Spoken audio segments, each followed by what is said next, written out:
This podcast is supported by Progressive, a leader in RV insurance. RVs are for sharing adventures with family, friends, and even your pets. So if you bring your cats and dogs along for the ride, you'll want Progressive RV insurance. They protect your cats and dogs like family by offering up to $1,000 in optional coverage for vet bills in case of an RV accident, making it a great companion for the responsible pet owner who loves to travel. See Progressive's other benefits and more when you quote RV insurance at Progressive.com today. Progressive Casualty Insurance Company and Affiliates. Pet injuries and additional coverage and subject to policy terms. The Dr. Sky Experience on the Red Apple Podcast Network. At 3 minutes after the hour, ladies and gentlemen, welcome to another exciting episode of the Dr. Sky Experience right here on your favorite radio station, Talk Radio 77 WABC. Steve Cates, Dr. Sky here, and yes, ladies and gentlemen, for the next 2 hours, a very interesting subject indeed. As we get back to maybe more of the core tenets of what we speak about here, the subjects of astronomy, space, aviation, and weather. If you'd like to be part of the conversation, we certainly love, of the 4 types of conversation, we love dialogue. And yes, ladies and gentlemen, dialogue also includes some critical thinking, and yes, we're so proud of the callers that call in to the Dr. Sky Experience. To be part of the show, it's 1-800-848-9222. That's 1-800-848-9222. And yes, you can also listen to many of the archival programs in the form of a podcast, not only of the Dr. Sky Experience, but let's also commend and thank the many great hosts that appear on this radio station, Talk Radio 77 WABC, by going to WABCRadio.com and, of course, RedAppleAudioNetworks.com. You know, folks, it's true. I want to thank our special gentlemen that handled this particular radio show. We call them our helmsmen, Tony and Bill, navigating the incredible signal of Talk Radio 77 WABC around the nation, around the world, as you hear many, many times, and proud to say it once again, I'm sure, even out into the deep cosmos. If you have guest suggestions or general questions or emails, I do answer them all, and I'm honored to get those. My email is DRSKY, of course, Dr. Sky at WABCRadio.com. As we move deeper into your weekend, here is some exciting information for the next 2 hours. For those of you that are living in dark skies, whether it's West Coast, areas, of course, just to the east of the great state of Hawaii, and all the way out and toward the Atlantic Ocean, the opportunity right now to see the beautiful, nearly full corn moon takes place right now. The moon, if you can see it, and if you're listening to this radio archive outdoors, even more of an exceptional experience. The moon now some 231,200 miles away from you. But let's move on to the point.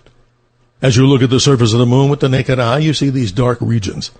The face of the moon, the rabbit in the moon, the woman in the moon, and so many other different shapes that you see when you stare at that beautiful full moon.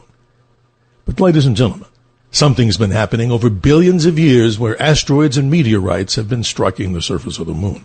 More so on the far side of the moon than the near side, during a period in geologic history called the Great Bombardment. And that ties very much into the story we're about to share with you, with a very special guest and the author of a brand new book that comes out September the 9th. The book, of course, The Last Extinction. The real science behind the death of the dinosaurs. Dr. Gerda Keller will be joining us in just a moment. But what's the backstory? The story behind Dr. Gerda Keller's world-shattering scientific discovery that dinosaur extinction was not caused by asteroidal impact, but rather by volcanic eruptions on the Indian Peninsula.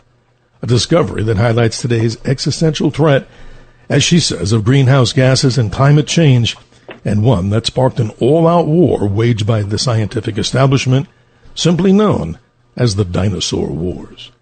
More information on this incredible book and our guest. In 1980, the father and son team of Luis and Walter Alvarez of the University of California, Berkeley, boldly claimed to have solved one of the most vexing problems in science, the death of the dinosaurs. In a paper published in Science magazine, still regarded with a remember where you were when you first read it reverence, their extinction by asteroid impact theory was later buoyed by the discovery of a 110-mile impact crater centered in Chicxulub, Mexico. There was just one problem. They were wrong, and Gerda Keller's scientific discoveries blew their theory to bits. Gerda Keller is professor of paleontology and geology in the Geosciences Department of Princeton University. With that, Dr. Keller, good morning, and thank you being up with us this early morning. Thanks for joining us on this exciting story we're about to hear. Thanks for being here. Thank you. It's a privilege and honor. You know, it's amazing. This book comes out, on September the 9th by, of course, looking at the publisher here, Diversion Books.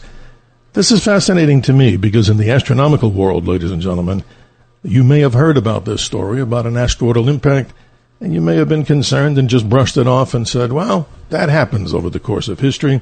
But, Doctor, tell us a little bit about yourself, because I want to zoom in on your background for a good reason. Because many women listening out there may find this very interesting story and appeals to them.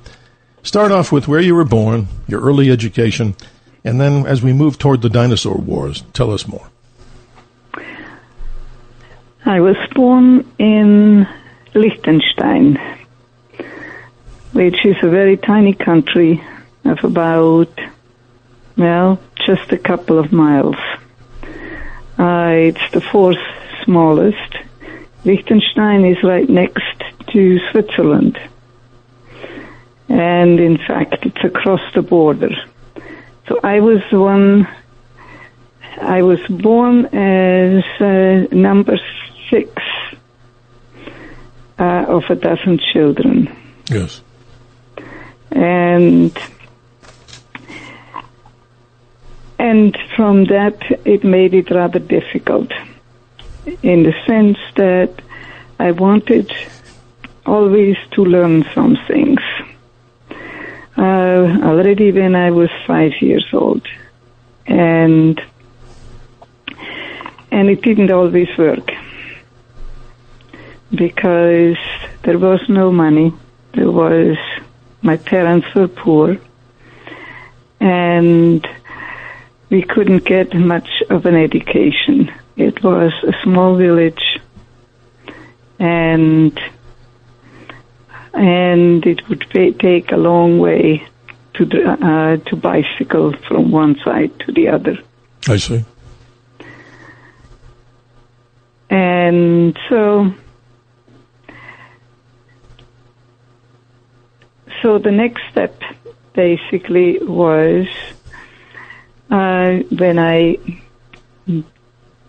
started my primary school, and then it's basically just a schoolhouse with one teacher that taught 4 classes, and then the other teacher was another one, a step up. So I was actually managed to, in my first class, to already read every book that the library had. That's amazing. And that was fun. So the next year, my mother said, okay, if you need more books, there is this Book of the Month Club, and you can buy 7 books every week. Not buy, read every week. And those, if you like them, then you buy it. And if you don't like it, then you send back and look for another one. Right, because you love books, right? Exactly. And I actually started reading Tolstoy. Wow. That's a diversion from science, I'll say. There you go. And Brothers Kamaradzov and all the Russian writers. Mm-hmm. And that was fantastic. And then I stepped up to my younger siblings, and I read them and tried to teach them. I managed with one of them. Yes. The other ones didn't much make it. Well, later on, when I went to a special school for the next education for smarter kids, it wasn't all that good, because you could not learn anything at that stage other than sewing and cleaning and cooking. and fixing your clothes. And that are somebody's. So in other words, in simplicity, I mean, you're giving us a good outline of your background, which I'm asking about. It's very sad because they didn't really want to see. And again, look at the times that we were talking about. I mean, women were supposed to be what? Mending clothes, being at home with the children, and doing the cooking and cleaning.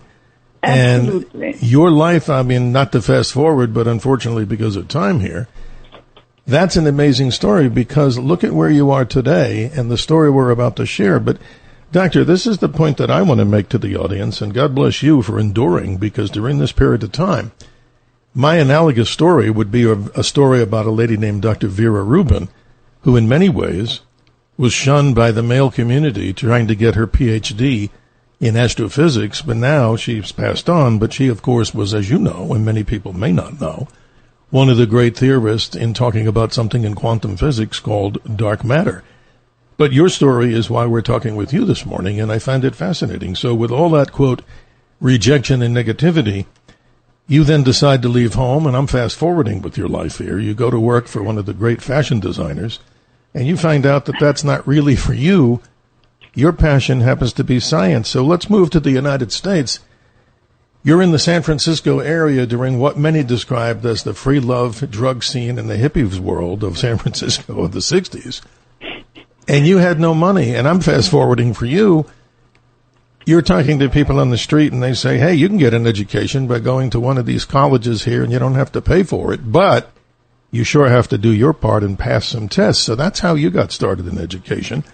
But the point I'm trying to make, and I think it's coming across loud and clear, what we're about to hear, ladies and gentlemen, is a story of a woman who is steadfast.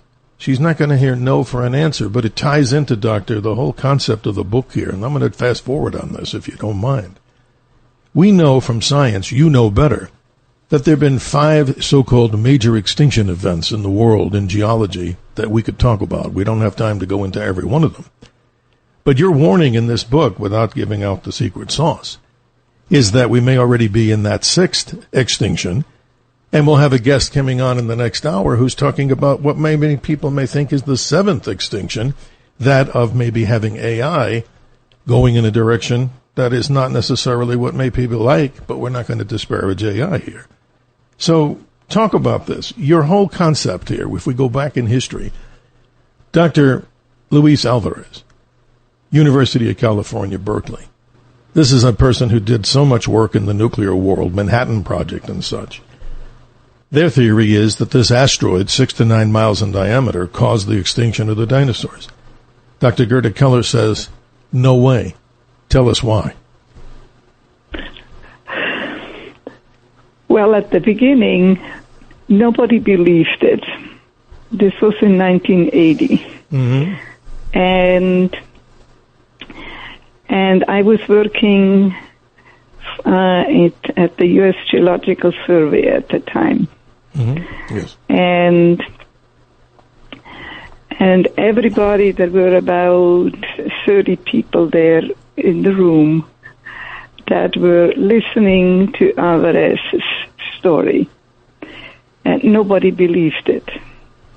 They said, they were all geologists and paleontologists, and they could not believe any of it. But pretty soon, it took about 2 years, that people the Alvarezes, who would simply belittle anyone who didn't believe it. And that was you in the direct line of fire, right? Obviously. Well, not exactly. Oh, really? Because at that year, when they came up with the story, I decided not to continue studying it for 5 years. And then it would blow over, because I didn't believe it either. Mm-hmm. And so I learned about asteroids, which was a long way away, but we had found out that some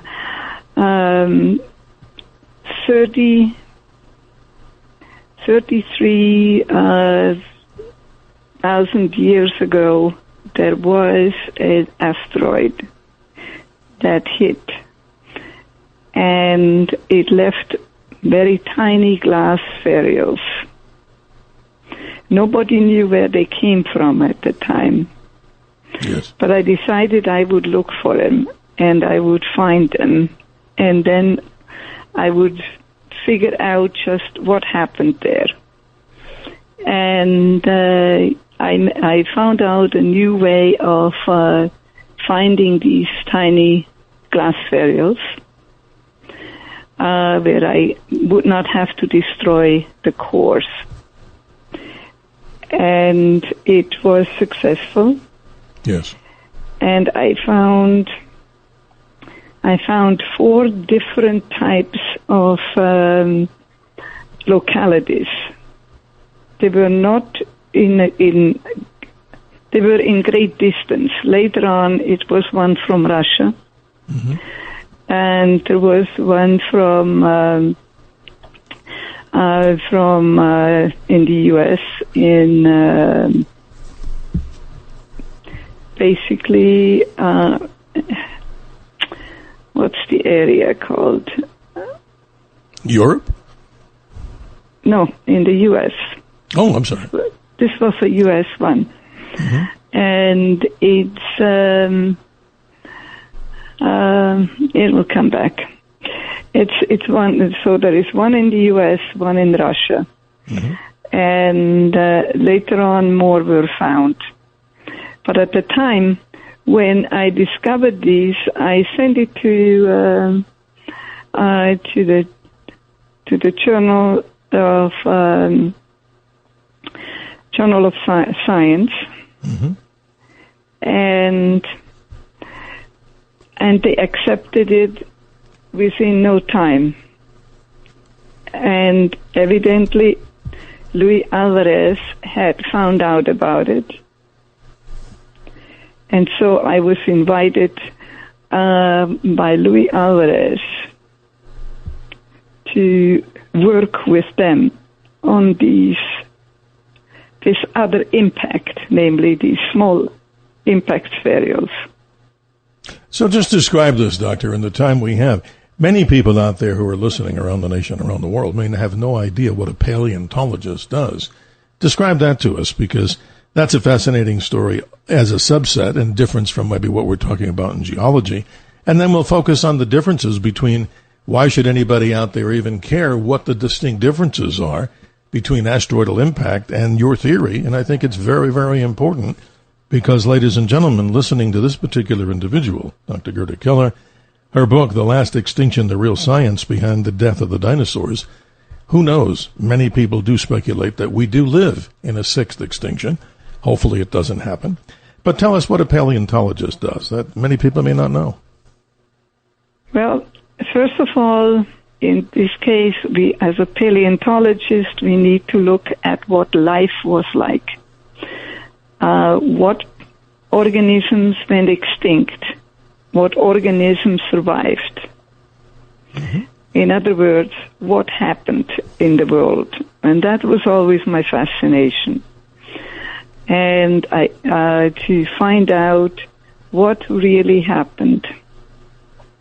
And so, basically, what a paleontologist does is look at any kind of life they're interested in, whether it be the biggest ones, like the dinosaurs, or whether it is the smallest ones, like the smallest organisms, which are called foraminifera, or forams for short. Yes. They are the size of about a pin. The smallest one are the size of a pinhead. Yes, but life nonetheless, right? It's interesting. And they live.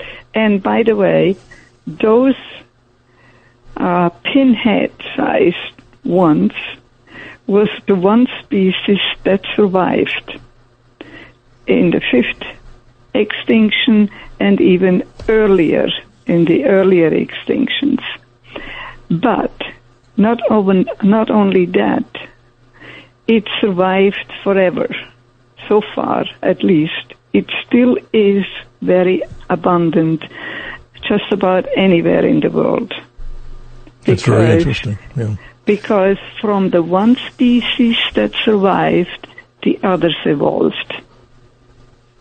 This is fascinating, and I just want to jump in, Doctor, about something that I've been reading.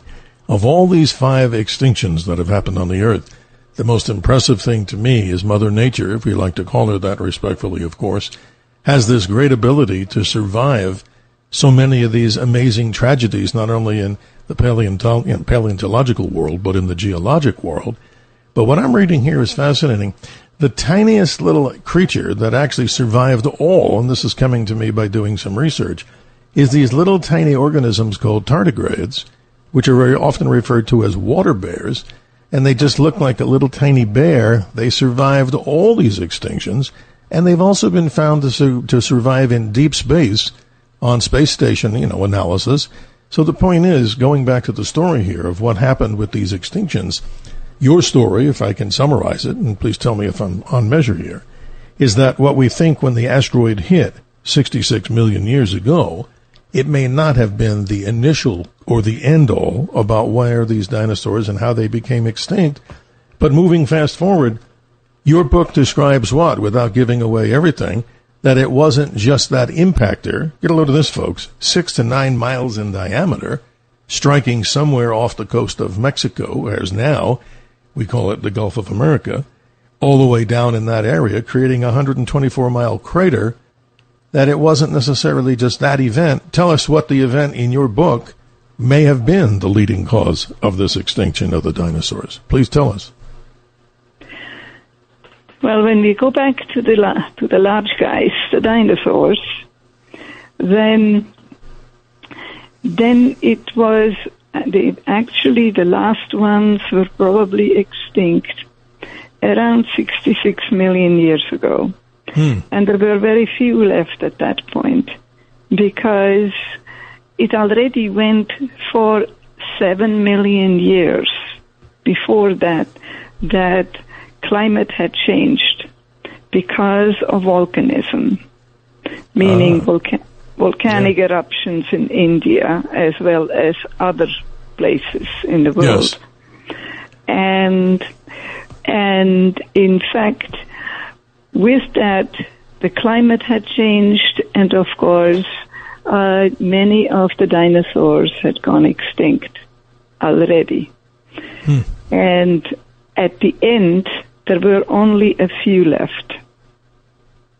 That's amazing.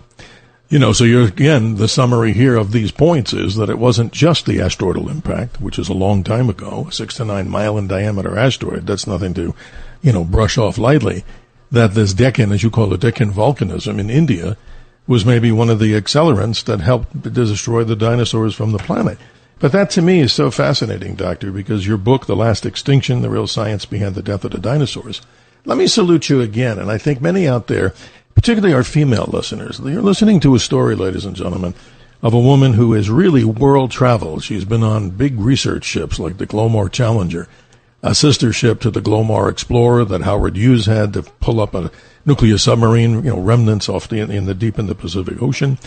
But her drilling into the surface of the basic bottom of the ocean revealed some other evidence to her. And as she's describing some of these tiny creatures that obviously survived, or as we talk about this particular story, where did all this, what's the real science behind this? And again, saluting you in a time when men were not, attacking any one in particular individual. In general terms, women were not really favored to get these advanced degrees. So, ladies and gentlemen, if you have questions for our special guest, Dr. Gerda Keller, we'll be here to the top of the hour for hour number 1, of course, 1-800-848-9222. The subject matter, if you're just joining us right now, is many people believed, and I think people should be caring about this, asteroidal impact was considered the main answer to the whole subject, like the Kennedy assassination. It was definitely Lee Harvey Oswald, case closed. But in this case, your persistence, Doctor, has given us a whole new perspective on this. And are you still very active in what you're doing there with Princeton? I mean, describe that to me. You haven't retired, or you're still active in your research there? I have not retired, and I will never retire. I like that. There you go. And so I'm still very active. I still work in India every year. Mm-hmm. I still do a lot of science. And there are so many things that are so interesting that I have still a team of friends and collaborators who work with me in India as well as in other places. Well, this is research, Doctor, that needs to be talked about as we're doing here on the Dr. Sky Experience. 1-800-848-9222, ladies and gentlemen, a rare opportunity to speak to someone who understands the dynamics behind geology, understands paleontology, fascinating subjects, and maybe, ladies and gentlemen, you have a person in your, purview that you talk to, or a young student that wants to pursue these particular subjects. I'm sure that our very special guest, Dr. Gerda Keller, would give a thumbs up to anybody out there, male or female, who wants to continue to study these particular subjects. A great university. I visited there many, many times. It's just a beautiful contrast from our Arizona desert to the beauty and the green and the lush trees and everything around in Princeton. Amazing location, an amazing research institute, and an amazing university. Doctor, we're going to be right back. We take in radio, as you know, a hard break at the bottom of the hour. And to all of our friends around the nation and around the world, as we're trying to corroborate all this and pull it together.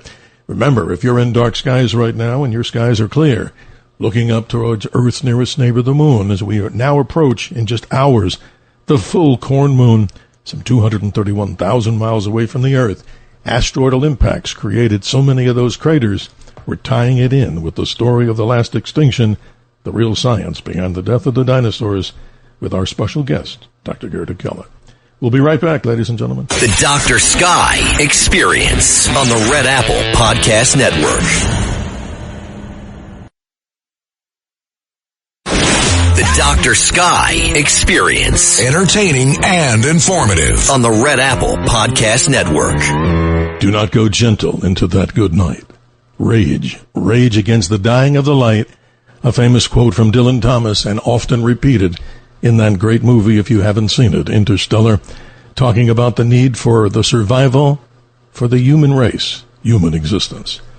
Ladies and gentlemen, we tie that in here at 31 minutes after the hour with our special guest at the top of hour number one, Dr. Gerda Keller.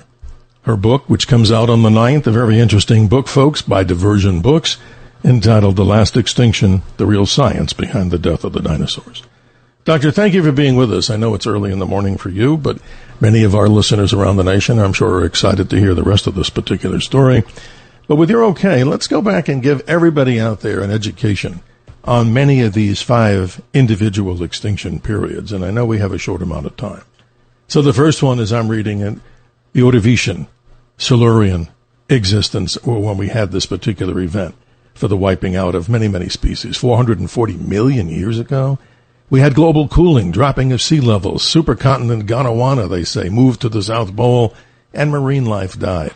I mean, how do they know this? I mean, 440 million years ago is not a hop, skip, and a jump. I mean, that's impossible to even imagine that much time and space and through the Earth. Well, you just have to date them. Mm-hmm. Then it makes it easier.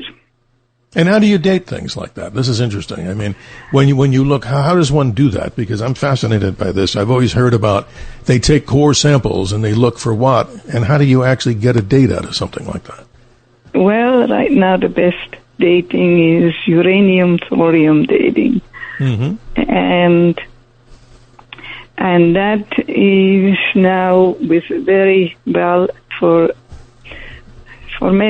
quite a few years now, the best method, which is actually done in Princeton by my colleague,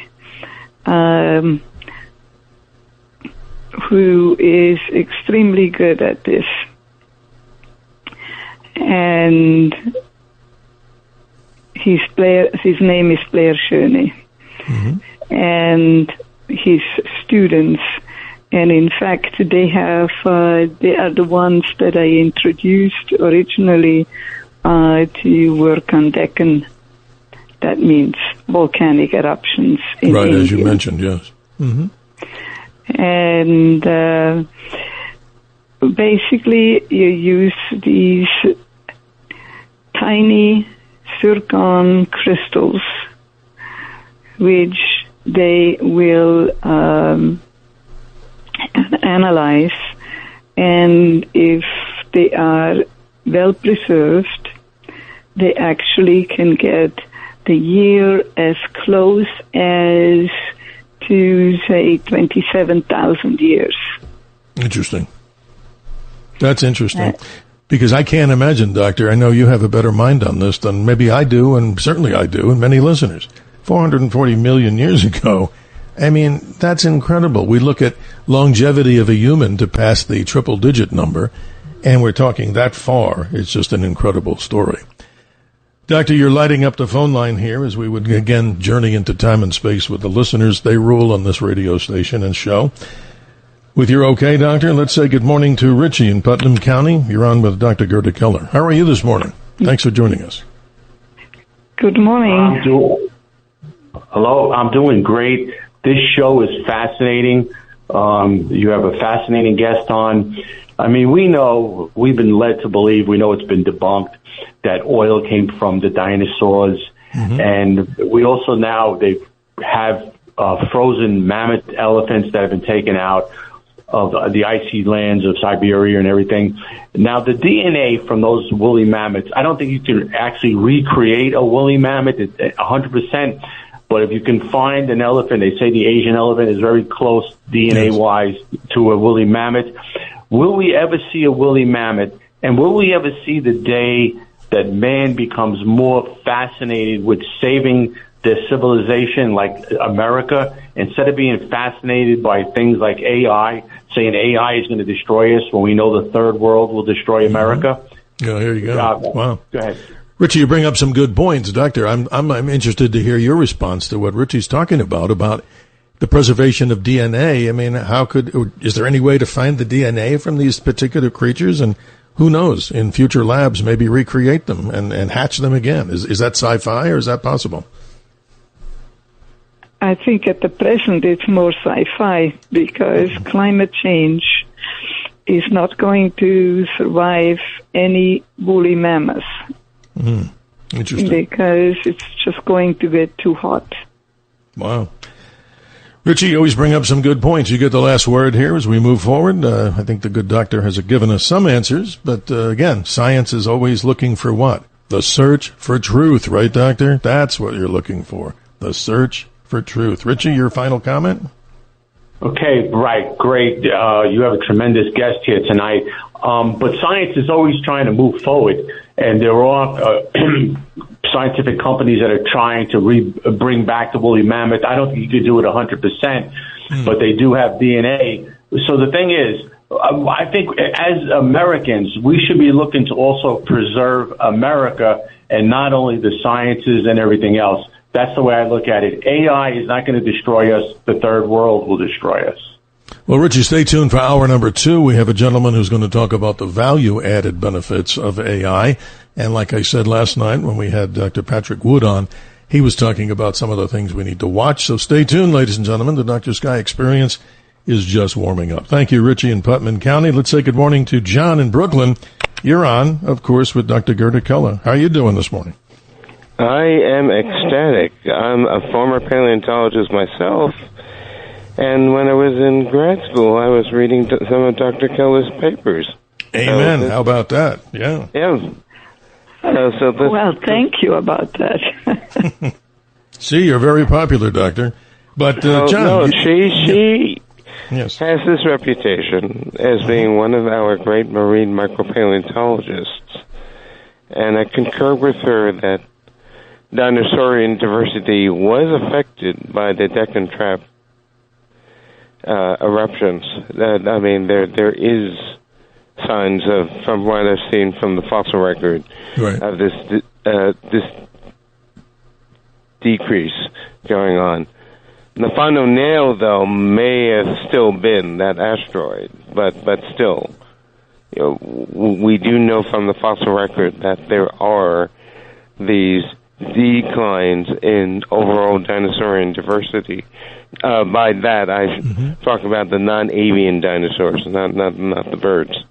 Right. Their descendants. Right. No, you bring up some good points, John. So from one paleontologist to another and a geologist, how about that, John? Isn't that incredible? We get to hear that you've been researching her, and obviously we're fortunate to have Dr. Well, Gerda I haven't read her work in years, but when I heard now that you're having her, I said, "Oh my God!"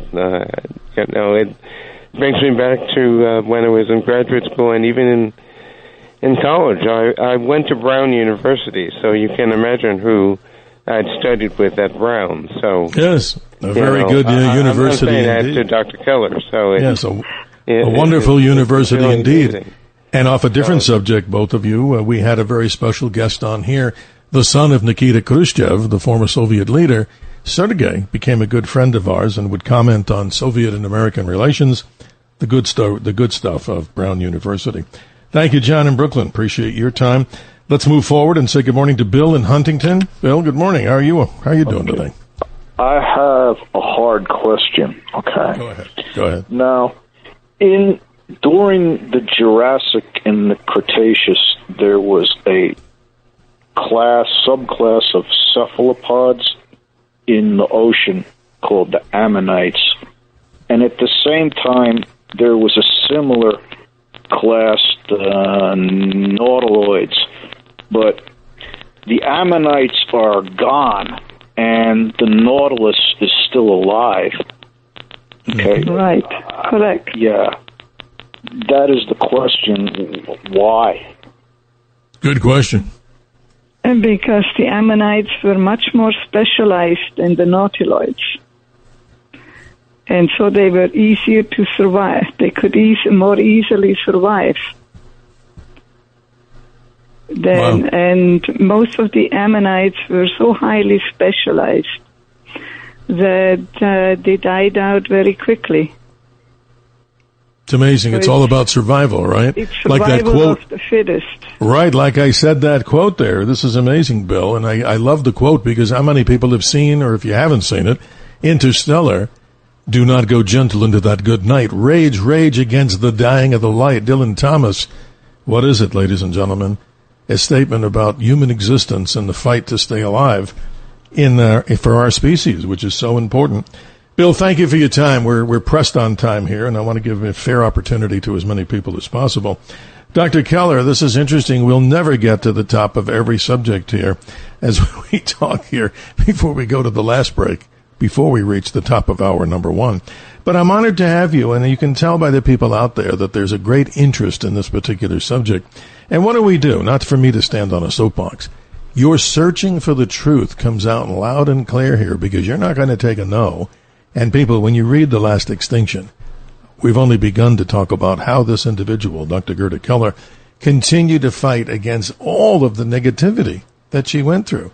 And right, Doctor, just like Vera Rubin, who was denied getting her PhD, what a shame. I mean, look at how many women out there are equally qualified, and it certainly should be based on the ability, not on your sex, right? I mean, that's totally ridiculous. And you said before, it still goes on, right? Isn't that terrible?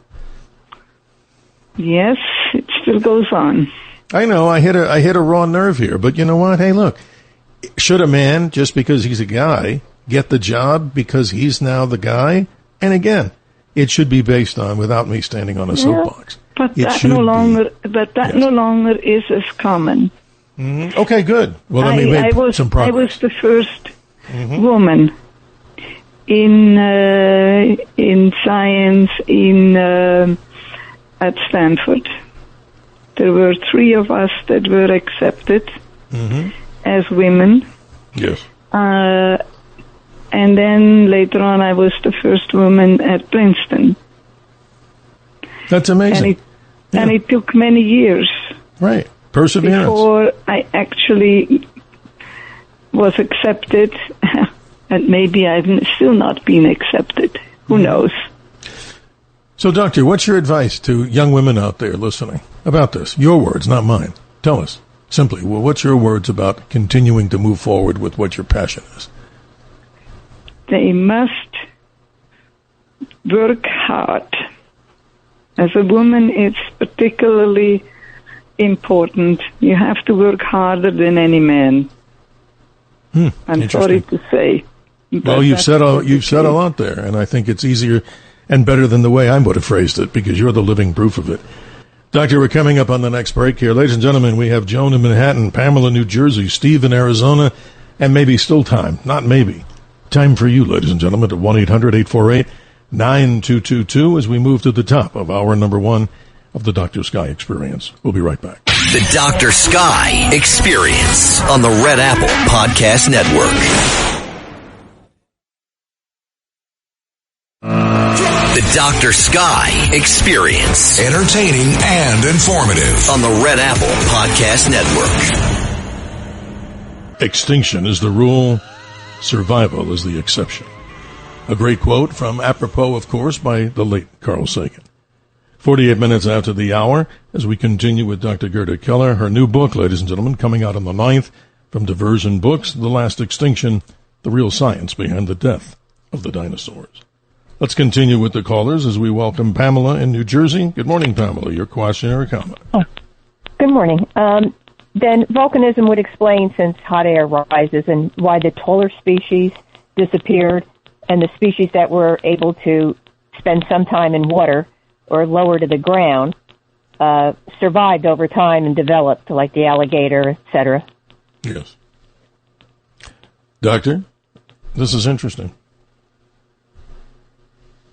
I did not quite understand. I'm sorry, could you? There was some interference. Yes, Pamela. I'm also hearing, Doctor, a little bit of static on the line. Can you please repeat, Pamela? I apologize. Okay, volcanism would explain, hot air, why the taller species perished, and because hot air rises, and obviously it's high up in the air to begin with, and why the lower species, lower to the ground, or those species that were able to stay some time in water, survived and developed, like the alligator and other animals that survived that period, insects, cockroaches, etc. I think I heard that, Doctor. Did you hear clearly what Pamela was asking? Yes, I do. I think there are a lot of different animals that you're mentioning, but if you are... The alligators, for example, is the closest relative to the surviving dinosaurs. And that is probably one reason why it survived, that it had better DNA, perhaps. Interesting. On the other hand, you're looking at a number of other species. You would have to look at how well they could survive to begin with, how well were they developed, and so it's a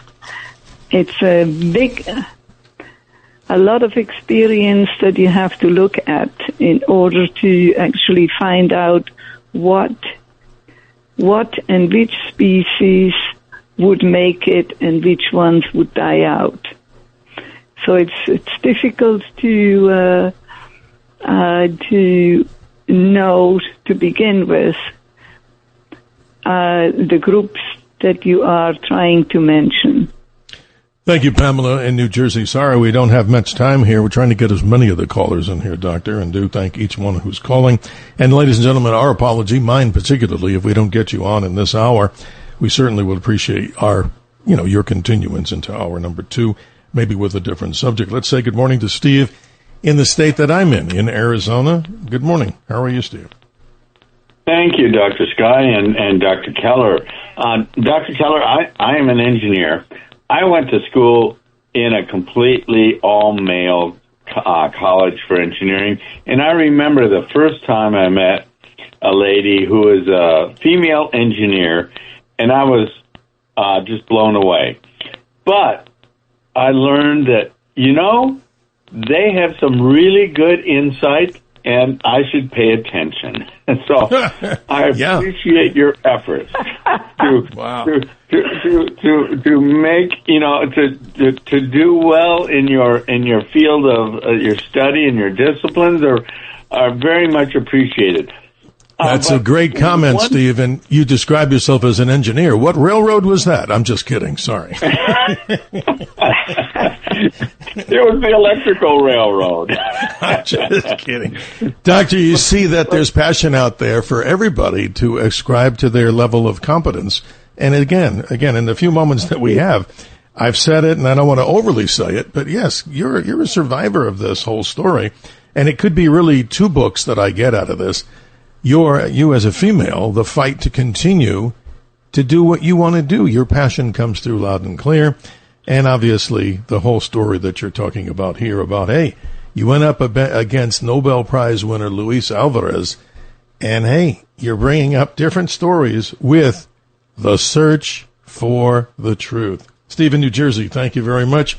Let's say good morning to Joan in Manhattan. Joan, good morning. You've been patiently waiting. How are you this morning? Hi, Dr. Sky. Dr. Keller, number one, what is the evidence for this volcanic action? And was it mostly in India? You mentioned India. And number two, would that mean that the dinosaurs, I imagine when volcanoes erupt, there's lots of ash and there's lots of matter, particulate matter that's thrown up to the atmosphere that might block out the sun for a period of time. And if I'm not mistaken, dinosaurs relied on vegetation. They were vegetarians. And if there's no sun, there's nothing growing. And did they die of starvation, or did they die of heat, or what? Joan, great questions. Limited time, Doctor, if you would address those, and I know you'll do a great job. Not really. I'll address them very quickly. Okay. First of all, there are enormous volcanic eruptions in India over a long, long period of time. That does not mean that the sky ever gets dark. The eruptions come out in big bulges, but then it's thrown around the world. And that doesn't mean it gets dark. It just falls back down all over the world, for that matter. Yes. In a period of 2 to 3 months.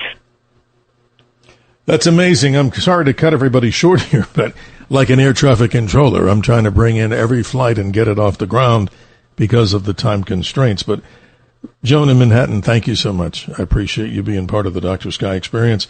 Let's say good morning to Tony in New Jersey as we go to the top of the hour. You're on with Dr. Gerda Keller. Hi, Dr. Sky. Hi, Dr.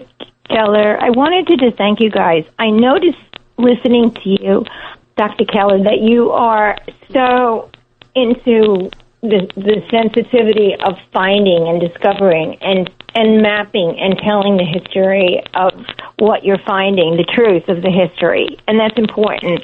I noticed listening to you, you're so creative in the way you do it. You're a Pisces, and I just found that really very appealing to me, and your approach is so different, and maybe that's why you're so successful. Thanks for being here tonight. Well, thank you. Tony, thank you for being part of the show.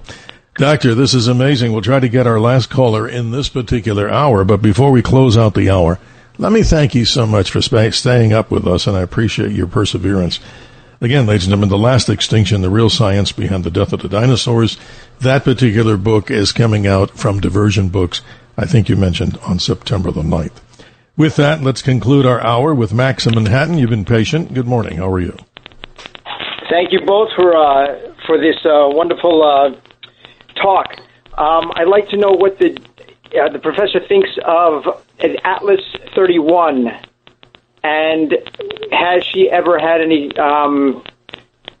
dealings with the Smithsonian Institution? Interesting.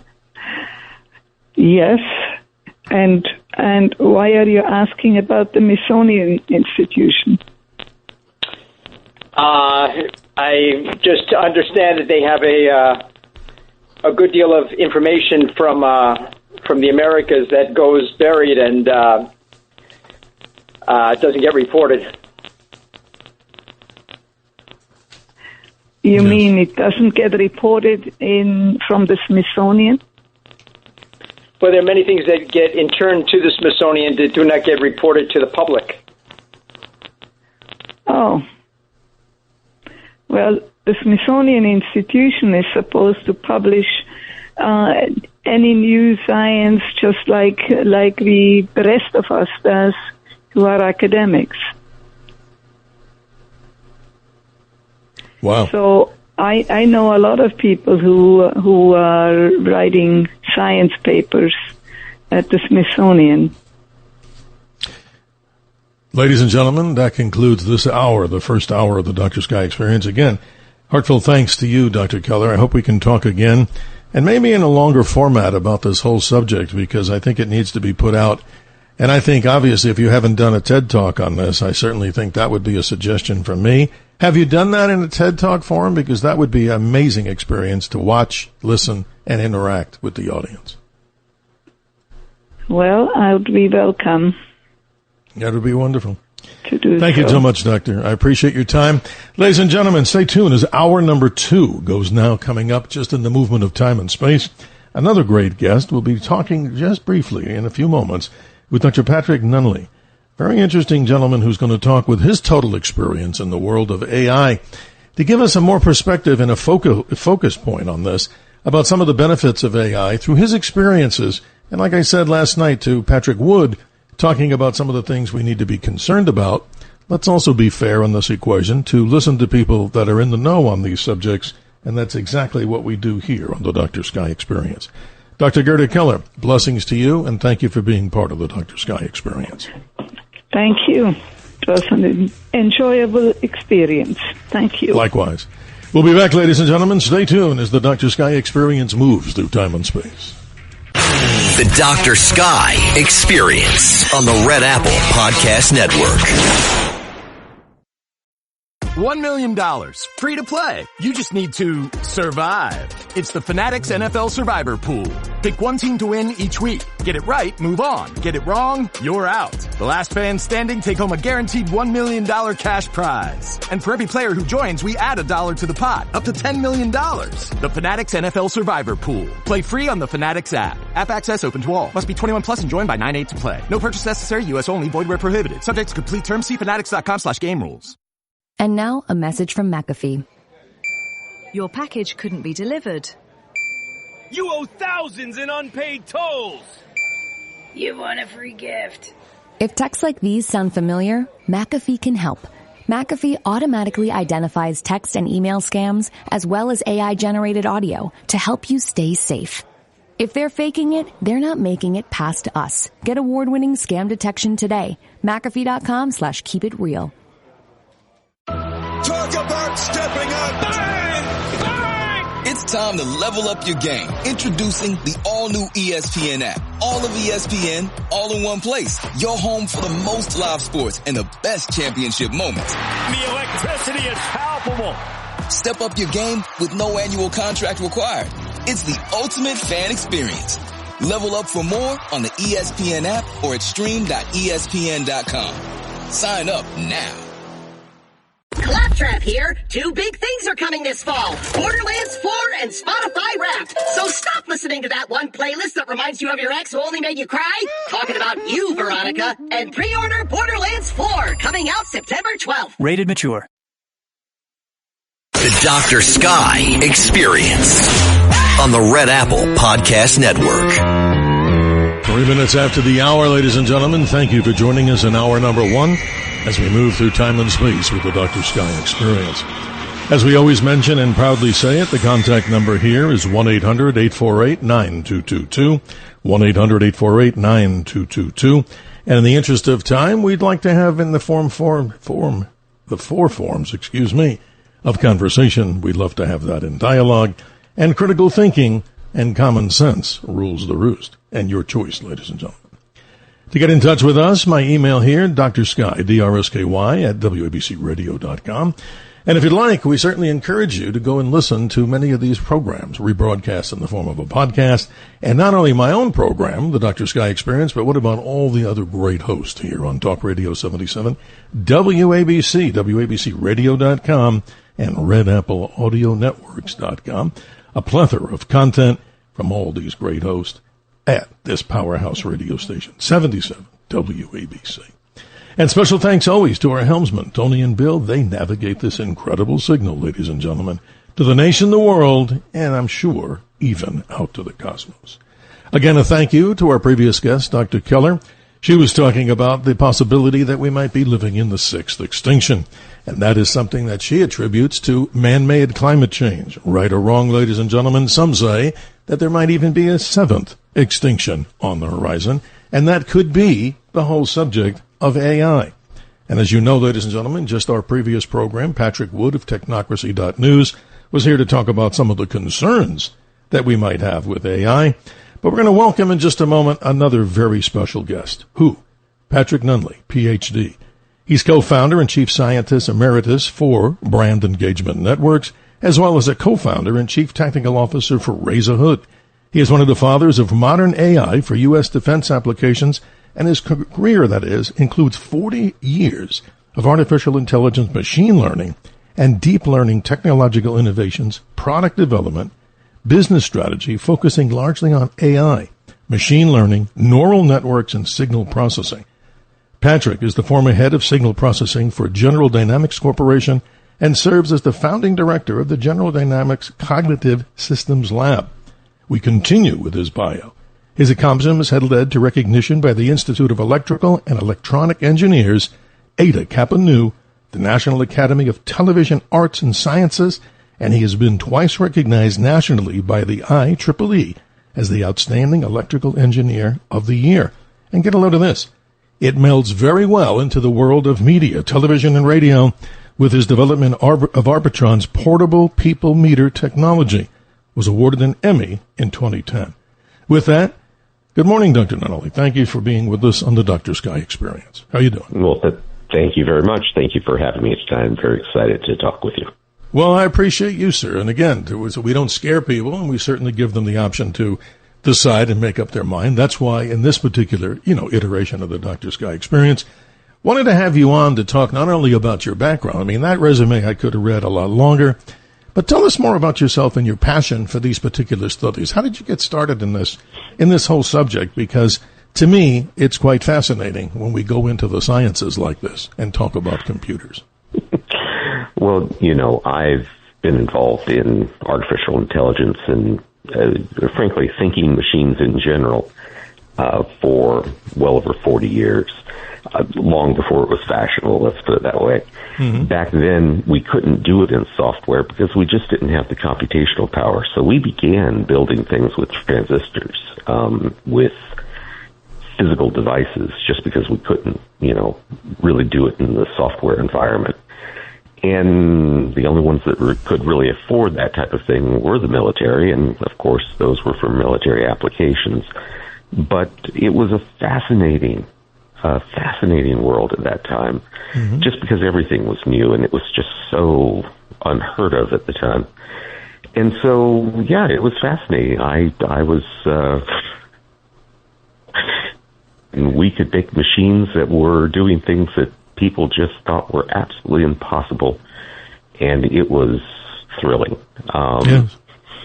And then AI kind of went into a long, dark age because it was seen as kind of academic. I mean, it was great for the military, people that had money, but it wasn't practical for the rest of the world. So it kind of became, for lack of a better term, a little bit of forgotten technology, something that was, out there, science fiction type of thing. And I'm just thrilled that I lived long enough to see it actually all come to fruition. All the work that we had put in has now been recognized, and people see it for what it is. And again, it's really just beginning. I think people are going to be stunned as to what's coming out of the labs over the course of the next couple of years. That's absolutely right. It's amazing stuff. And, it's interesting. I was born in 1956, and the reason I mention that, humbly, is that go back to 1956, Dartmouth College has a conference, as you can tell us, I'm sure, established this whole distinct field of study. I never knew that. So that long, it's been in the mind of people, scientists, engineers, in this evolutionary process to where we are today. I mean, that's a seemingly long time that I had no idea. Am I correct in that assessment? Mm-hmm. It is. We were fascinated with how the brain worked. We realized that we had just an incredible computational machine, biologically in our head. And so we began to study it, just frankly observing what we saw and replicating it without necessarily asking too many questions. And that kind of gave rise to neural networks. And of course, we were implementing it in a very different way. Mm-hmm. But nonetheless, trying to just replicate it, and we found that it was amazing. I mean, we could actually get a tremendous amount of, structured knowledge. And, one of the people I often get asked, what makes AI special? And I was asked this back in the 80s a ton of times. And I used to always explain that if I was going to a party this weekend and I wanted to, you wanted to tell someone how to recognize me at the party, you would describe me physically. And by the time you got to the party, there'd be 15 people there probably that could fit in that description. So the reality is you can do something, you can recognize me, but you can't write the rules down. You don't exactly know how you do it. Well, this is the realm of AI and neural networks and machine learning, a system that can not necessarily write down the rules, but can still learn and do the tasks. And that's what these machines do, is they learn. We don't program them. Mm-hmm. They grow, for lack of a better term. We raise them in the way you would raise a child. That's amazing. Let's go back in our time machine to everybody listening around the nation and the world. 1968, we watch, and it's still one of my favorites. I mean, I had so many of the actors in that particular movie, Kubrick's epic, as I call it, 2001: A Space Odyssey. Doctor, what do we see in there? I'm a 13-year-old kid watching this curvy screen and CinemaScope, 70 millimeter, and I watch and I say, wait a minute, they had some kind of computer thing that talked, and isn't that mind-boggling that back then, the concept of this, and even if that was, an early stage of AI that shows in 2001, describe that, because that seems way out of bounds for the time period. I mean, it was like a futuristic view, of course. Well, it was a futuristic view, and unfortunately that, along with many other movies in theater that I can name off and everyone probably can repeat immediately, has always painted this picture of machines being something to be afraid of. And, machines, AI, machine learning, neural networks, these systems are extremely powerful technologies. And anytime humans have built extremely powerful technologies, good and bad comes with them. Nitroglycerin, a terrorist can use it to blow up a bridge, but a doctor can use it to heal a heart. The fact is that anytime we have something powerful, it has two sides to it. And we, as with nuclear weapons and all the rest, we have to recognize that we have to apply it the right way. And as we do apply it the right way, we actually get tremendous benefit. It just means that we can't ignore the fact that it can be used for bad, but if we're attentive, it frankly is a godsend, and AI falls in the same category. Well, along similar lines, we could say, and we would agree, and I guess many people listening in Radio Land might, nuclear weapons can be extremely destructive, obviously, but also the creation of nuclear power can also yield a great benefit to people. So this is interesting, ladies and gentlemen. Dr. Patrick Nunnally is our special guest throughout hour number 2 of the Dr. Sky Experience. If you have questions and concerns about this subject as we dig deeper and move through time and space, it's 1-800-848-9222, 1-800-848-9222. Here's a direct question that I've really wanted to get an answer from. Where and how do some in the media get this whole thing wrong about the whole concept of AI? Because we don't want to scare the bejeebers out of people, and we want to go, as we had our previous guest talking about the truths will set you free. We want to hear the truth about this. So your opinion on that, being a person who's involved deeply in the whole process of AI. Well, tonight, probably on the order of 50 or 60,000 autonomous vehicles drove around the country, getting people who perhaps were a bit overserved at a party home. And of those, sorry, and perhaps, it happens, right? Perhaps one of those ran over a curb and hit a stop sign. Tomorrow in the media, autonomous vehicle veers off the road and we need to be fearful, because no one's interested in the fact that it's good and helpful, and that's not a story. It's supposed to be good and helpful. It's when it goes wrong that we get ourselves excited, and that's frankly that sells. In this case, I'm not saying that AI can't be a threat. It can. We have to be careful with it, just like nuclear weapons and everything else. Mm-hmm. But AI finding new drugs or providing medical help for children or repairing vehicles or doing all the good things that it does day to day, kind of fits into an interesting novelty. But have one of them run off the rails and start talking like Hitler, well, suddenly that's all that anyone can talk about. And so, for lack of a better term, the scary parts of AI make people money. And the good as many things do out there, right, if they're never put out in the truth side of the equation. But you're right, sometimes the money thing lets us go off the rails. You're right, absolutely. Many of us have put our entire lives into this for a long time, and AI reflects people.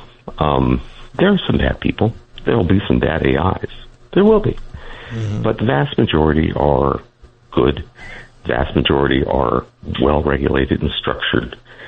And we're just getting our legs under ourselves. But the idea that we're not going to be cautious, the idea that we're not, working very hard, and there's a lot of us on top of this from the standpoint of making this helpful and structured well for humanity. I'm not saying trust us, because, that would be crazy. But I am saying exactly. that we have tremendous, those of us that have put our lives into this have a tremendous interest in making sure that this is good for all of us. And frankly, we don't want humanity to end either.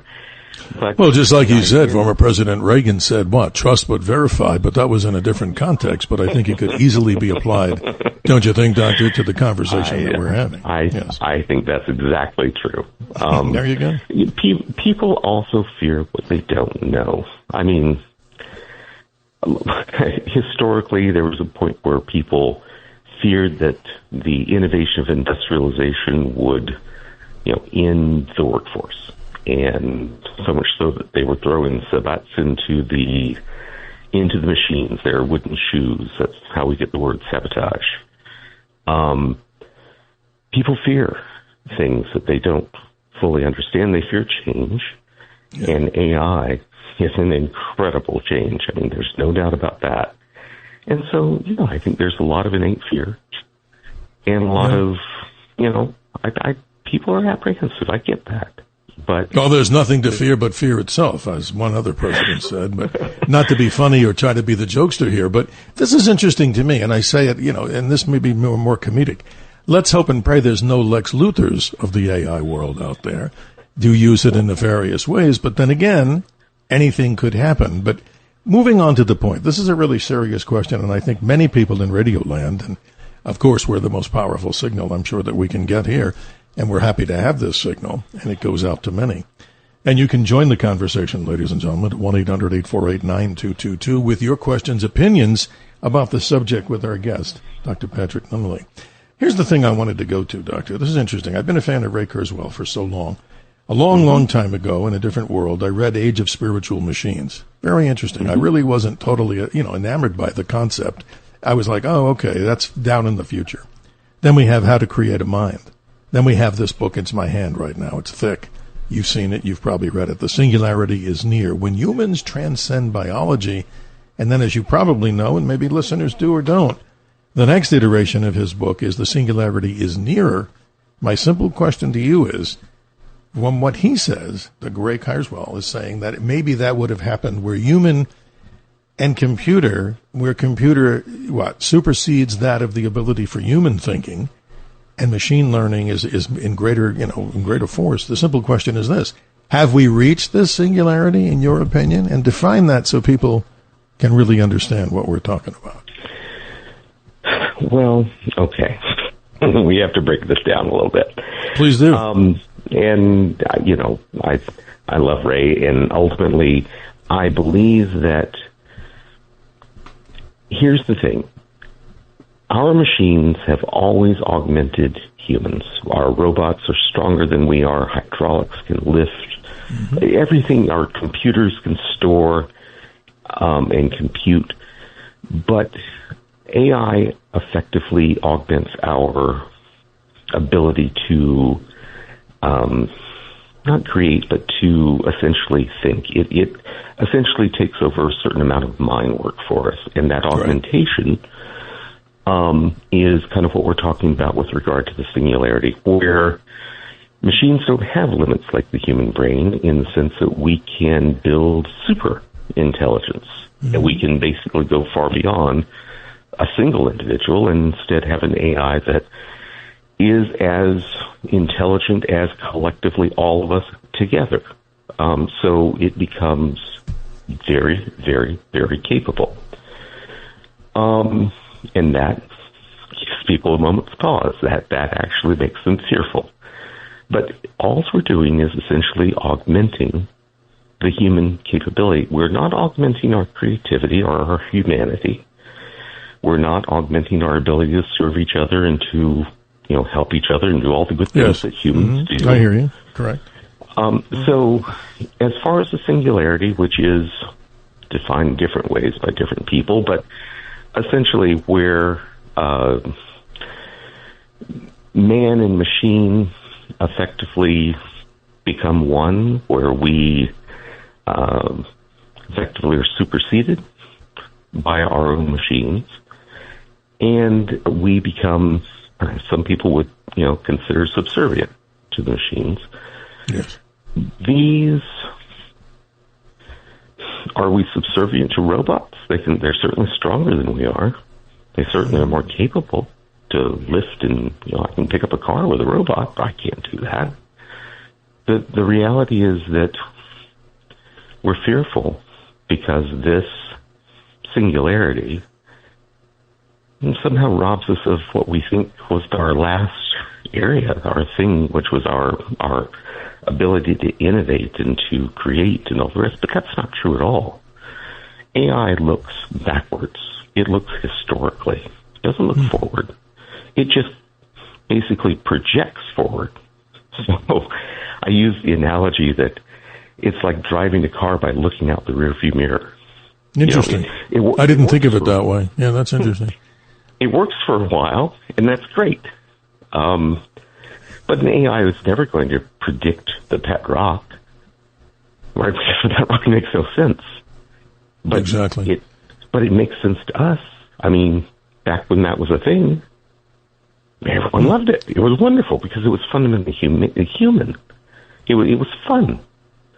But you see, that's the thing. Historically, there wasn't a precedence for that, and AI can't do that. It doesn't understand that. So I know people are concerned, but the reality is what makes us human isn't what's in the AI. The AI is a tool that basically is going to be very helpful for us, and we have to be careful with it. We can't, give it too much agency. But that helpfulness stands to change everything for us, everything for the positive. So no, I want to be positive, and that's why we have you here, because, all too often we hear all these things, and I go on to a different tangent here, Doctor, and I think you'll get the message very quickly, and everybody else will. We talk about asteroids in the astronomical world. Every week there's an article saying another asteroid has come dangerously close to the Earth, the size of a building. Now they're getting ridiculous in their stories. They say the 4 times the height of Taylor Swift. And the reason I say that is inaccuracies in reporting. You see it, we see it. good God, I can't even go on my cell phone, and now I'm complaining without seeing ads all over the place when I read a news story. But my point is this. So much that we read, and I have to say this in all honesty here, nothing else but, it's just not the facts that we need to hear. So that's why we have somebody like yourself on here with all the time that you've spent in this whole subject matter. Again, saluting this technology that you're talking about. Let me ask you this. Are you really a big fan of Ray himself, or do you have somebody that you really look at in this whole AI world that maybe has more of an impact? And not to disparage Ray, but who else would you consider, if it's not Ray, that's the tip of the spear of this whole concept of AI today? Well, there are so many. Let's put it back in the day, back in the 90s.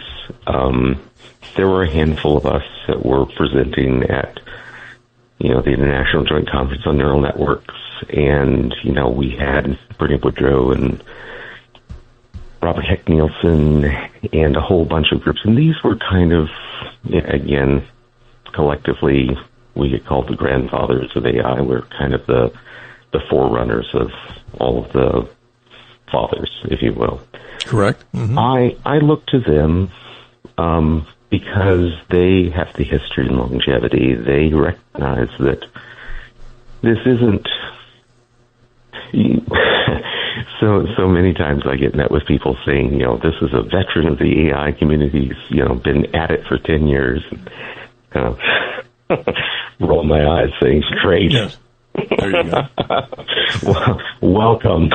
But the reality is when people are less,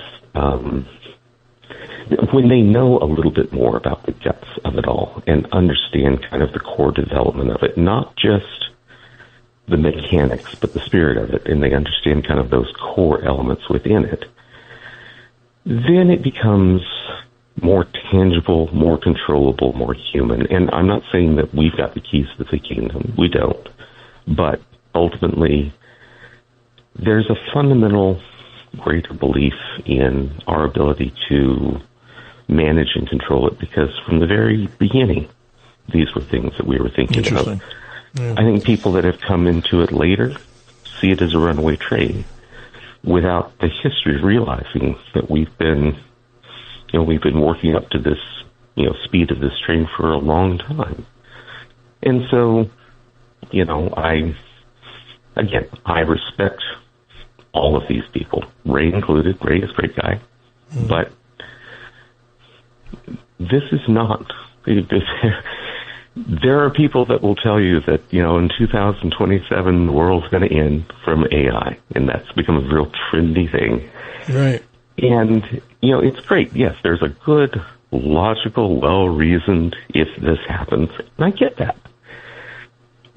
But I have to look at it and say, the environment, the atmosphere was supposed to burn off how many years ago? Right, and then people are saying...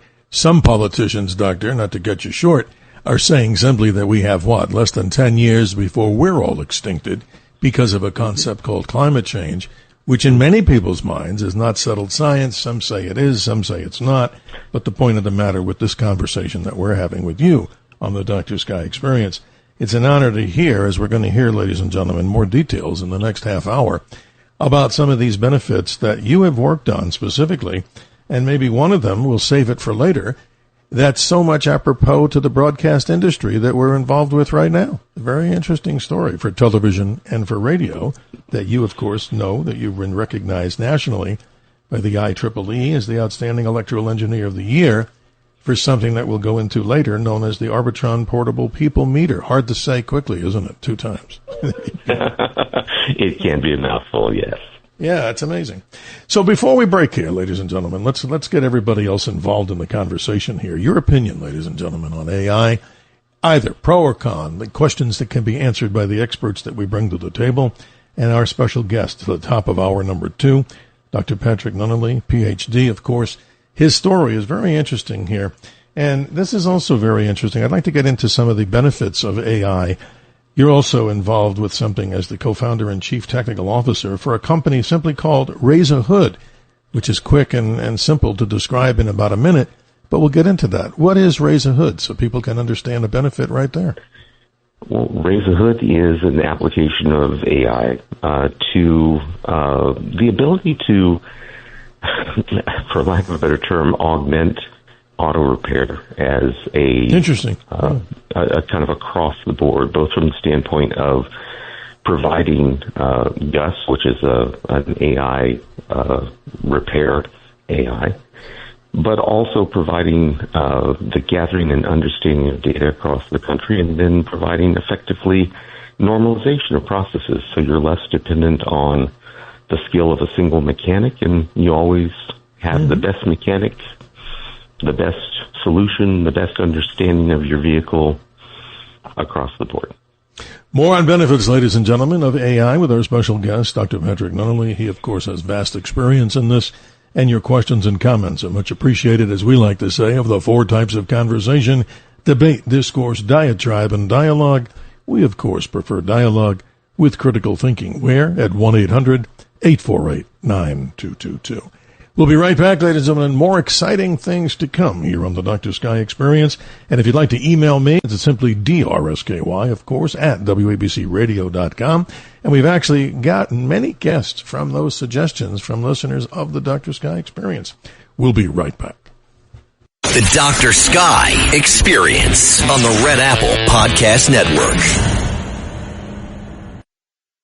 ¿Hablas español? Sprichst du Deutsch? Komm du Nosk? If you used Babbel, you would. Babbel's conversation-based techniques teaches you useful words and phrases to get you speaking quickly about the things you actually talk about in the real world, with lessons handcrafted by over 200 language experts and voiced by real native speakers. Babbel is like having a private tutor in your pocket. Start speaking with Babbel today. Get up to 55% off your Babbel subscription right now at Babbel.com/Spotify. Spelled BABBEL.com/Spotify. Rules and restrictions may apply. Every idea starts with a problem. Warby Parker's was simple. Glasses are too expensive. So they set out to change that. By designing glasses in-house and selling directly to customers, they're able to offer prescription eyewear that's expertly crafted and unexpectedly affordable. Warby Parker glasses are made from premium materials like impact-resistant polycarbonate and custom acetate. And they start at just $95, including prescription lenses. Get glasses made from the good stuff. Stop by a Warby Parker store near you. The Dr. Sky Experience. Entertaining and informative on the Red Apple Podcast Network. I think a lot of people don't understand how deep AI already is in so many things. A quote from Unknown but Obvious as we continue here at 33 minutes after the hour. And our tribute to Al Lewis, of course, from the Munsters, Grandpa Munsters, and the great television show Car 54, Where Are You? Al Lewis, we miss you. A great friend, not only of many out there, but a personal friend of mine over the years. Rest in peace. Our special guest, as we move to the top of hour number 2, Dr. Patrick Nunnally. He's here to talk about AI and the benefits of AI as a comparison to many out there who may not have heard the whole entire story. We try to be fair and always get to the truth with common sense. Thank you for being here, Doctor. We appreciate you greatly. Let's go and talk about some of these, benefits that we were talking about before. Not to cut you short on Raise a Hood. That's something quite interesting. So again, in what area, in what business model does this work again, and what is it so people can hear it again in its entirety? Well, with Raise a Hood specifically, this is a lot of people are used to AI's application in a world of things that you've heard about, but I don't think people realize that AI is useful kind of across the board, even to things like auto repair and standardization of overall operations. Frankly, AI is an optimization engine. That is kind of at the root of what AI is, and a lot of people are very uncomfortable with auto repair oftentimes, and so it was a ripe area for an AI application, and so far it's just done really, really well.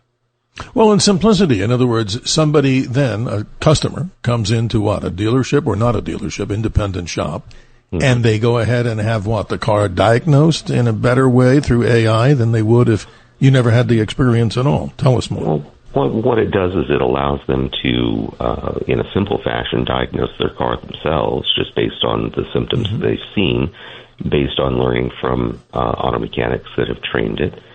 And ultimately, then they can get a sense of how big of a problem this is or isn't. And as they go into the shop, they come in, with some idea as to what it can be, and they can speak intelligently with the shop. The shops themselves have the opportunity of using it to not only, optimize their people and performance, but also optimize their operations in general, and basically, encourage people to, come in and choose their shop because they are using essentially a system where AI is providing guidance. That's fascinating. Basically, is a win all the way around. No, that's fascinating, and a good example of the benefits of AI into the world that we live in today. 1-800-848-9222, ladies and gentlemen. Questions, comments to our very special guest, Dr. Patrick Nunley. He's here to the top of the hour. Let's go on to something that's very apropos to the broadcast and, the radio and television industry. Your involvement with some term called Arbitron. Talk about Arbitron so people who may not know what that is. They've probably heard it in the background. What is it and how does it work? And then please describe Arbitron Portable People Meter, how they actually get ratings on what people are watching and listening to. Well, this was way back in my history when I and my team at the time had developed a series of AI products, and that company was sold back in the 90s. Mm-hmm. We decided at that point we were going to take on a different challenge, and at that time radio ratings was a real challenge. They would hand people little pieces of paper and ask them to write down all the radio stations they had listened to in a given day. And guess what? That wasn't so accurate. Real analog. How about that, right? Real analog, if you want to call it.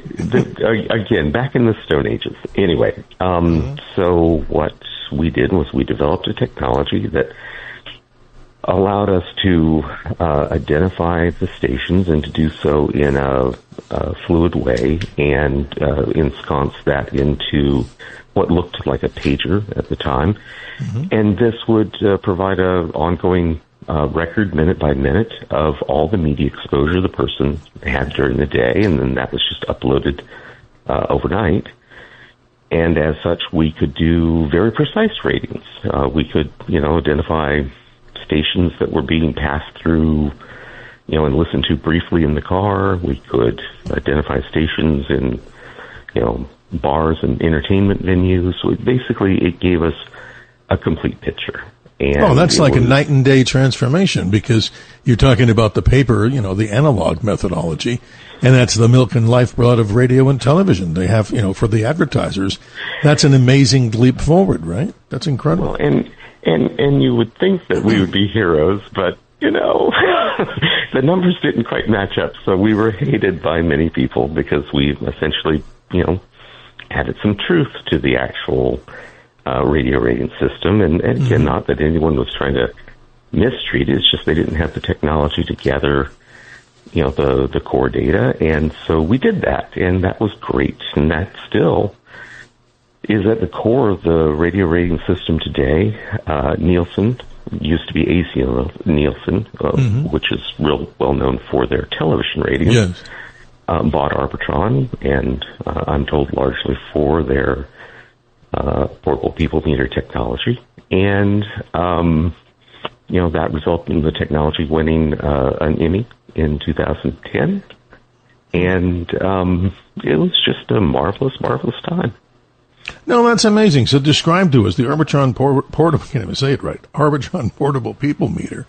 How did it work? I mean, it's a little electronic device that continue on, because I'm confused as how that worked. Better than the paper analog way, but let's hear how that worked. Well, actually, if you embed into a station audio that can't be heard and allow the signal processing AI to recognize the elements that the ear can't perceive, in doing that, you can actually identify the station. And so Amazing. That allowed us to let the AI be smart and essentially listen to what the human ear couldn't hear. Wow. So there's like an embedded signal that you and I can't hear, but that device can pick up, and then it registers what you're listening to without maybe you knowing it? Is that the way I understand it? Right, and the tricky bit is it has to come through the speakers. You can't use, ultrasound or something that's outside of human hearing. Your ear has to be able to hear it, but your mind just can't reconcile it. It doesn't sound like any distortion, and in doing that, it allows the AI, the signal processing, to identify it. Very interesting. And you're part of that team, obviously. That's pretty cool. Oh, yeah. No, Amazing. I was the fearless leader. How about that? Kudos to you, sir. And let me say this. We understand, if I'm correct, that this or next year is the year of the robots. Talk about this. I mean, we see it in all locations. SpaceX, obviously my area of expertise and specialization, like many others out there. We're talking about, oh, no, Elon's not going to just send his one-way mission people. They probably won't do that, even though people signed up. We're going to use the Optimus robots. And I've been following that, Doctor. That's pretty incredible. I mean, to see what they can do, they can actually, pick up something maybe like a sugar cube inside their little fingers and do with just enough pressure not to crush it. But yet again, if it wants to grip hard, it can do that. Describe this whole year of the robot. It's just fascinating to me. Well, the year of the robot basically corresponds with the growth of AI as well. We've had robots for a long time, and robots have been, part of our industrial automation community for a very long time. And they've been great from the standpoint of doing repetitive work, and so long as we program them right, they're all great. But, we couldn't necessarily make them reactive and responsive, so making a robot walk like a human was a very difficult thing because it was a complex system, especially when you're trying to anticipate and write algorithms for everything. If someone comes and pushes it or something. Remember, before we talked about AI and its ability to solve problems that we can't solve. So remember, recognize me at the party. This corresponds to now what's happening in the robots, in the sense that we can't anticipate everything. We can't, tell the robot every single little step to take. Instead, what we have to do is teach it. Teach it in the same way that we would teach a child to walk. And in doing that, that results in robots that are capable of doing very human-like things because we can't write the rules down. AI allows us to do this, and so now we have powerful AI, and we've got the ability to now merge that with our control systems to build robots. And we're going to see robots that are very, very capable. That's an incredible story. The year of the robot, ladies and gentlemen, I never thought we'd have that, but it's amazing that maybe one day we'll be like Jetsons, the family, and we'll see those kind of robots. And isn't that amazing how the cartoon characters, a great television series, as we all remember, obviously maybe with a little more mature audience would remember that. Just a very interesting story about the whole evolution of robots. But that's interesting with what Elon's doing. These Optimus robots will do so many things. Why risk a one-way mission, right, ladies and gentlemen, when you can let the robot do it? And I think that's a good story to be talking about. We're coming up on that last break, ladies and gentlemen, of hour number 2. Still time for you to get in on the conversation, and we encourage you to do that at 1-800-848-9222. Are you a fan of AI? If you're not, tell us why. If you are, listening to our very special guest, Dr. Patrick Nunnally. He's here, of course, at the top of the hour, sharing with us information from his vast experience in a very, very lengthy but very positive resume talking about this. We go to the experts on the subject.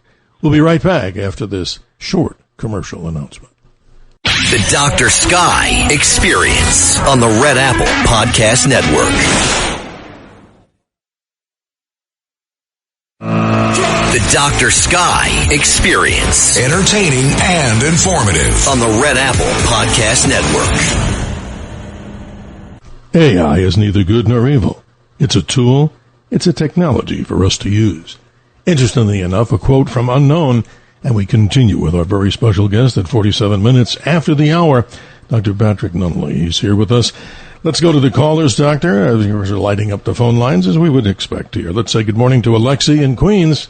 How are you this morning? And your question or comment? Good morning, sir, and good morning to your guest. Your guest has painted a very benevolent, rosy picture of the future with AI. We're going to have this benefit, that benefit, and so it will cause great economic progress. But he has not done one thing. He has not exposed the potential negative aspects of this AI and how it could impact human beings. Remember, a human being is a special entity. Each and every one of us are special entities. We have emotions, impulses, imagination, and so on. My point is, we have 20 millennia ago, we came out of the cave, and then we formed civilization. And from the civilization, we reached the point today where you can destroy the entire planet by the pressing of a button with one finger. So, what I'm concerned about is we are not ready for AI.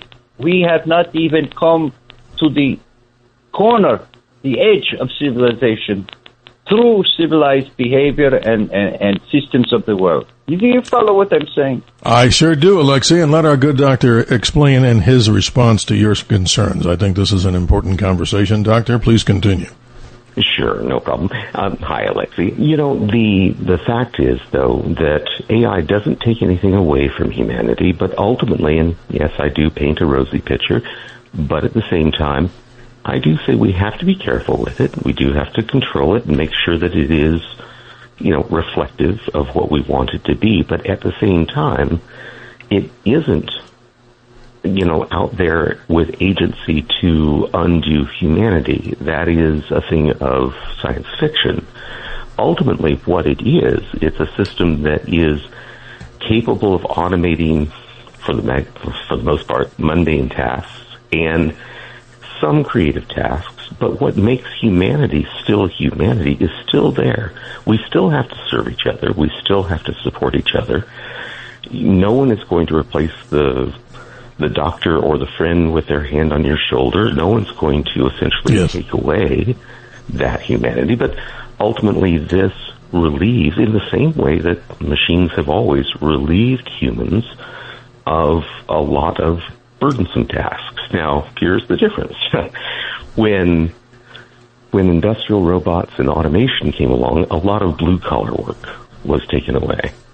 In the AI innovations, we're going to be taking a lot of white-collar jobs away and changing them.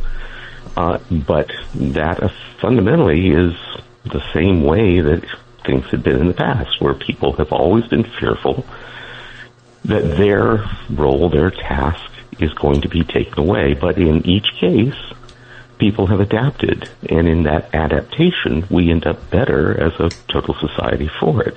I'm not saying that there isn't risk. I'm saying that we have to mitigate that risk. And in exchange for that, we end up with a much better future.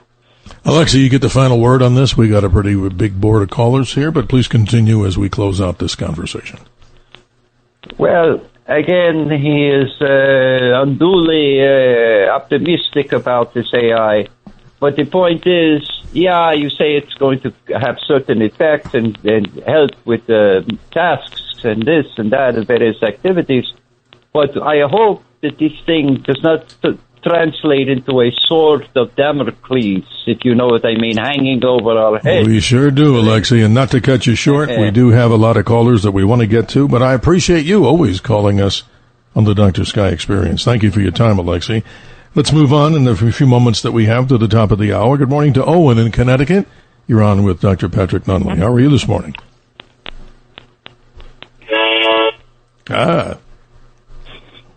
There we go.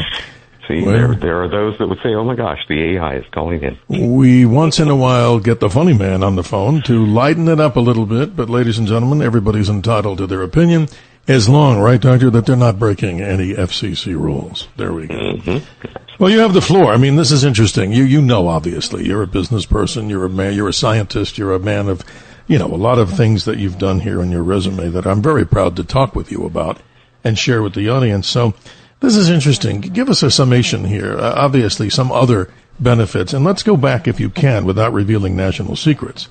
In the General Dynamics area, so much to do with how our aircraft, we know so much that the new B-21 Raider the replacement for the B-2 stealth bomber, whatever you can tell us, if you even have that knowledge, and maybe it's privacy stuff that you can't talk about.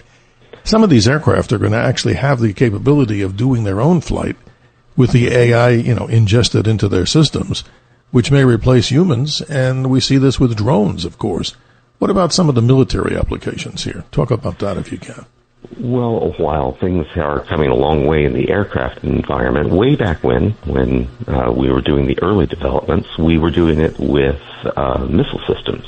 Mm-hmm. And so the phrase of the day back then was ready, fire, aim, where ultimately a missile would decide its target well after it was in flight. And this was the nature of the AI.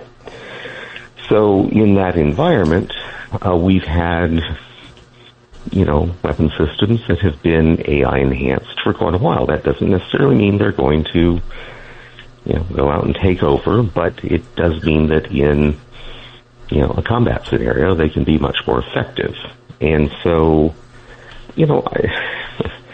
it's the type of thing where ultimately AI is a tool. It can be applied for good or for evil.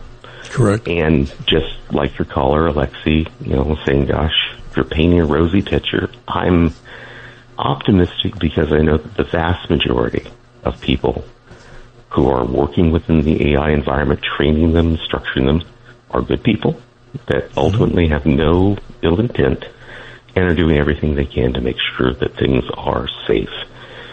There are some who are not that way. And ultimately, when things happen and mistakes are made, again, that's what gets the attention.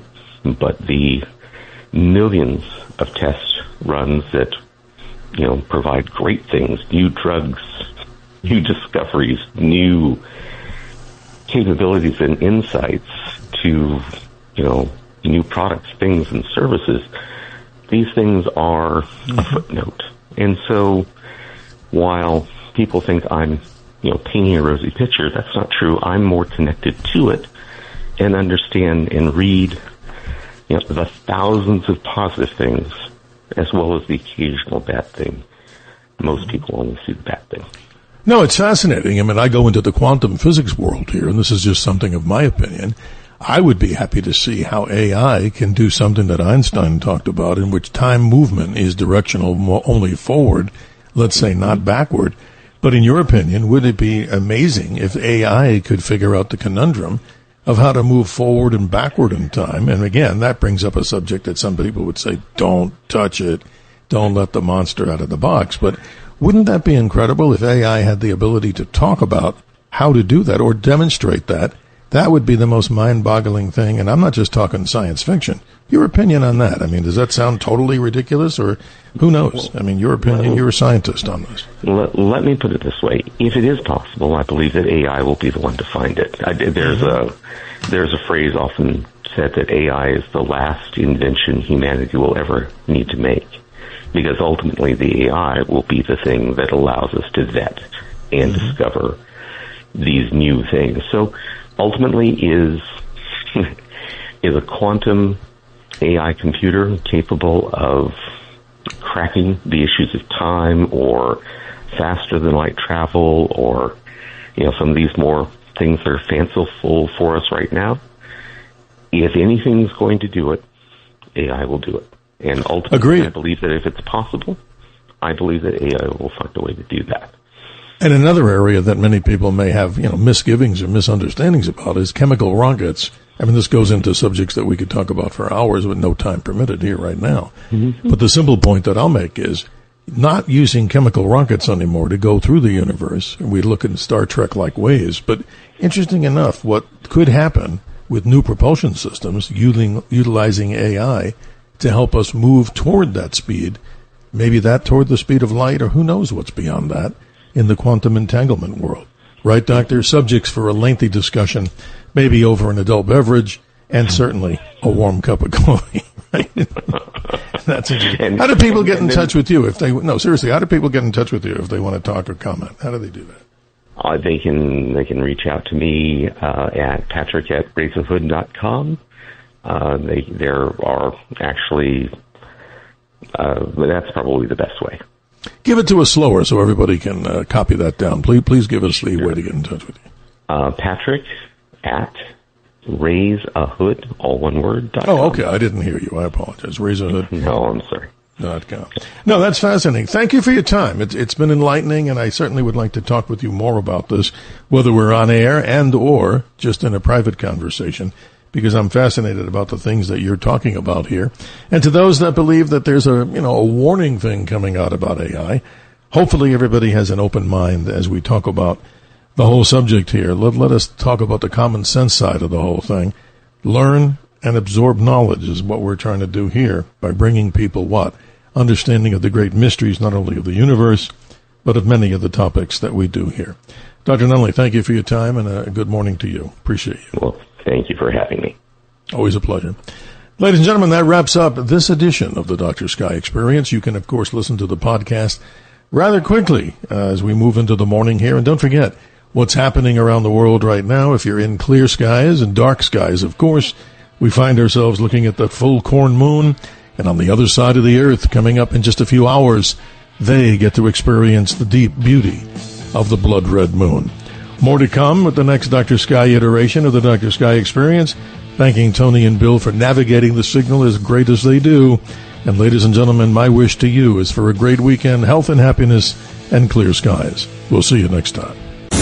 Thanks for listening to the Dr. Sky Experience. You can hear the Dr. Sky Experience Saturday mornings, midnight to 2 a.m. If you like the podcast, share it with your friends and listen anytime at WABCRadio.com and download the WABC Radio app. Hit that subscribe button on all major podcast platforms. Plus, follow WABC on social on Instagram, TikTok, Facebook, and X. See you next time for a new episode so you never have to wonder. What the heck is going on here?